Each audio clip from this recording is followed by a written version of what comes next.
மல்லி சீரியலில் இன்றைக்கி என்ன நடக்குது அப்படின்னு சொல்லிட்டு பார்த்தீங்கன்னா, ஹனிமூனுக்காக மல்லி, விஜய், வெண்பா வந்து போயிருக்காங்க. ஹோட்டலில் தங்க போயிருக்காங்க. அந்த இடத்துல ஒரு பிரச்சனை ஆகுது. அது என்ன பிரச்சனை அப்படின்னு சொல்லிட்டு பார்த்தீங்கன்னா, வெண்பா வந்து முன்னாடியே ஓடி போயிட்டு அங்கே ஒர்க் பண்ணுறவங்க, ஹோட்டலில் ஒர்க் பண்ணுறவங்க மேலே மோதிடுறாங்க. அந்த இடத்துல ஒரு கான்வர்சேஷன் போயிட்டு அப்புறம் ரூமுக்கு போயிடுறாங்க எல்லோரும். ரூமுக்கு போனதும் மல்லி இருந்துட்டு வெண்பாவை தேடிட்டு இருக்காங்க. வெண்பா எங்கே இருக்கா அப்படின்னு சொல்லிட்டு, அதுக்கு வெண்பா வந்து என்ன பண்ணிகிட்டு இருக்காங்க அப்படின்னு சொல்லிட்டு பார்த்தீங்கன்னா, சாங் போட்டு டான்ஸ் ஆடிட்டுருப்பாங்கல்ல, அது பண்ணிகிட்ருக்காங்க ரூமில். இது வந்து வா அப்படின்னு சொல்லிட்டு வெண்பா மல்லி இருந்து வெண்பாவை கூட்டிகிட்ருக்காங்க. ஆனால் வெண்பா வந்துட்டு வர முடியாது அப்படின்னு சொல்லிகிட்ருக்காங்க. அந்த இடத்துல விஜய் இருந்துட்டு சொல்லிகிட்ருக்காங்க, நீ எங்கே வேணாலும் போ, உனக்கு எல்லா இடத்துக்கும் பர்மிஷன் இருக்குது, நீ எங்கேனாலையும் போய் ஜாலியாக இரு அப்படின்னு சொல்லிட்டு.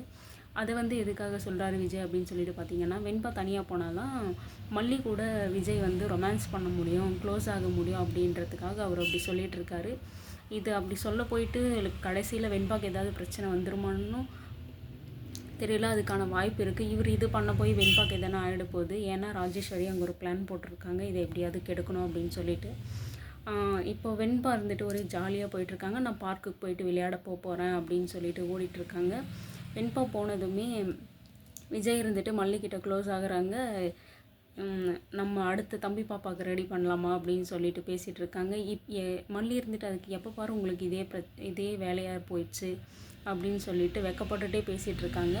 அந்த இடத்துல வந்து விஜய் இருந்துட்டு மல்லிக்கு ஒரு கிஃப்ட் கொடுக்குறாங்க. அது என்ன அப்படின்னு சொல்லிட்டு பார்த்திங்கன்னா, வெஸ்டர்ன் ட்ரெஸ்லாம் கொடுக்குறாங்க. மல்லி எப்போவுமே சாரியில் தான் இருப்பாங்க. அப்போ மாடர்ன் ட்ரெஸ் கொடுக்குற வேலைக்குள்ளே மல்லிக்கு இது என்ன ட்ரெஸ்ஸு, இது எனக்கு தேவையில்லை அப்படின்னு சொல்லிட்டு இருக்காங்க.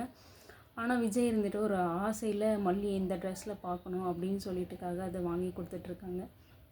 இந்த ட்ரெஸ்ஸை போடுவாங்களா இல்லைன்னு தெரில, பொறுத்திருந்து தான் பார்க்கணும்.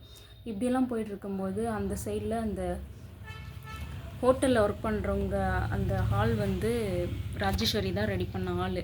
நம்ம முன்னாடியே சந்தேகப்பட்ட மாதிரி ராஜேஸ்வரி பிளான் போட ஆரம்பிச்சிட்டாங்க. அது என்ன பிளானுன்னா, திரும்ப சென்னைக்கு வரும்போது மல்லி வந்து உயிரோடவே இருக்கக்கூடாது அப்படின்னு சொல்லிட்டு இதுக்காக அவங்க பிளான் போட்டு எதேதோ பண்ணிகிட்ருக்காங்க. என்ன பண்ண போகிறாங்கன்னு தெரியல. மல்லி இதிலேருந்து தப்பிப்பாங்களான்னு தெரியல. வெயிட் பண்ணி பார்க்கலாம் என்ன நடக்குது அப்படின்னு சொல்லிட்டு.